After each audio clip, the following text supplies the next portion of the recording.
Hey, it's BrickTsar. It's time to look at another vintage Lego set. This time we got one from 1986. It is a Fabuland set. And if this is the first time you've watched one of my reviews of a Fabuland set, a Fabuland is kind of like what the Juniors sets are today, except they have bigger figures.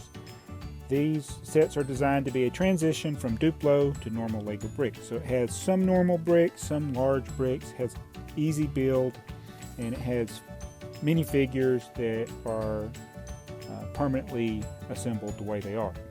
And this one, the Fabuland line, instead of having people, it had anthropomorphic animals. These are animals that have arms and legs like humans and act like humans and play on merry-go-rounds like humans. So this is a merry-go-round. I actually wanted to review this back in February, but I was missing two of the minifigures, which I got last month, but finally getting around to reviewing this. So it's a real simple set. The Fabuland sets to me are interesting because especially the larger sets like this usually came with a little storybook. And though my inventories that I look at online don't have the names of these figures, they do have the names in here, although I think it's in either German or some other language. But we'll go over that as we look at the minifigures. So basically this merry-go-round, you got the three-seater here. It actually spins. You can put your figures in there. You got the ticket booth. I think one name that people give this is merry-go-round and ticket booth, or just ticket booth, but it's at 3668. So let's start by looking at the minifigures. All right, the first one is the raccoon. Now these minifigures are Fabuland figures. It's all printed stuff on their torsos and their heads, and it's very common, especially on the heads for some reason, to see them like in this condition where they're faded and worn out, usually from fingers and things like that. But this is a raccoon. It's got the bandit eyes like a raccoon, and I'm not sure about that because, you know, that's what the inventory says, is that it's a raccoon. But when I look in the instruction manual, see if I can get this in front of you, it calls them Bubby Bear, which to me would be a bear, but I don't know what beer. I'll look that up. Okay, so I don't know. I mean, I think it's a bear is what beer means, but if you speak this language, please let me know what Bubby Bear, what are they calling this character? All the inventories call him a raccoon. He looks like a raccoon because of the way his eyes are, but his name is Bubby Bear, which I don't know if that means Bubba Bear or something like that, or B-E-E-R is something else besides a alcoholic beverage or a bear. Let me know. I don't know. That's the best I could find out, but that's what he looks like. The arms move, the legs move, the head moves, but they're all permanently attached. And this is the elephant, and this one's actually in pretty decent shape for its age. This is Ollie the elephant, and some tell me that's the way you pronounce Ole in Old Kirk Christensen is Ollie. I don't really know. I'm not Danish, but this elephant is named Ollie. All right, and here's a mouse with the number 8. He's got his little jersey on. And in the book, he is called, let me pull this in front of you, somebody can tell me that, Rick the Moose. I'm going to guess that that's Mike the Mouse. They usually have names that are alliteration in English. So I'm saying Mike. They didn't use Mickey because they couldn't use Mickey Mouse, but I'm thinking it's Mike Mouse. Tell me that. Rick, or maybe it's Rick the Mouse, but anyway, I think, is Richard a derivation of Mike or vice versa? I don't know. Okay, now we'll look at the merry-go-round. I put Rick the Moose in here. Basically, it's just a few parts. You got the base, the pole here, the top, and these attached. There's little hinges that these all attach in here. And then you can just spin it. You can grab it at the top to spin it. And when you spin it really fast, oh, injury. But that's all that's holding it is that little clip. Clips on under there. So I guess you're not supposed to go that fast, huh? But whoa, you gotta buckle in there, dude. Put them in the other way. But I think that's neat how you can make it spin out like that. That would really make you nauseous, wouldn't it? I might go over the flower.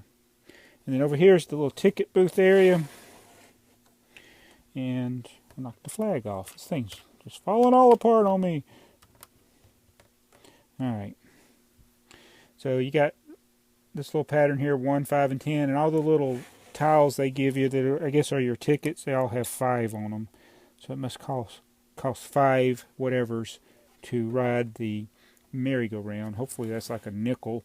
Yeah. But you got special wall elements on the booth. This big one here, a little bay window. You got the little side window here. You got a door on this side. And you got the roof pieces. And everything else is basic pieces. But there's not much to it. I mean, you got 3 wall elements, and then you put a plate on it, and then some common bricks in the roof. I mean, it's pretty simple. This is a Fabuland style chair. This one is Fabuland Brown, which is a color that apparently only appeared in Fabuland sets. That shade of brown, it's kind of a chocolatey, light chocolate brown. But then you got the little flowers, just a couple of flowers. Now let's look at the box in the book. I love the Fabuland boxes, that shade of green. It's kind of a bright green, but it's not the same color as the color that we call bright green. I wish they actually had a Lego brick that was this shade of green. It's kind of a neon bright green. Just really, I like that color. And then you have the tray on the inside where the pieces would have been placed. I don't know what order they were supposed to be in. And then on the back, it's got alternate builds, as many of the older sets used to have.